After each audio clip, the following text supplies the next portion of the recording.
We have not created great habits about talking about race and equity across difference in particular. And so we as grown-ups, let alone the kids, need to build the skill, will, and courage to do that. And so we can't expect, even just talking about race and equity, you also need some tools to do that. Just putting kids together in a room doesn't necessarily do that. Not sometimes even having a focus, but certainly the focus of learning together, not necessarily, sure, learning about each other, but having something that you are partnering together to learn separate from just being together also I think is a really powerful way of doing it.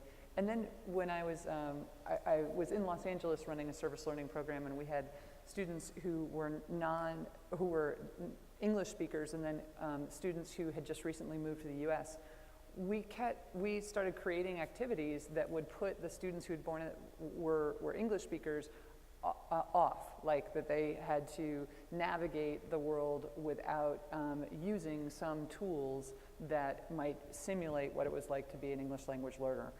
So to try and actually directly address the power dynamic that society puts us in and flip it around for that perspective gaining and that empathy. We've done sort of similar things in different places. But I think that if we're not explicit, we have all the biases anyway, right?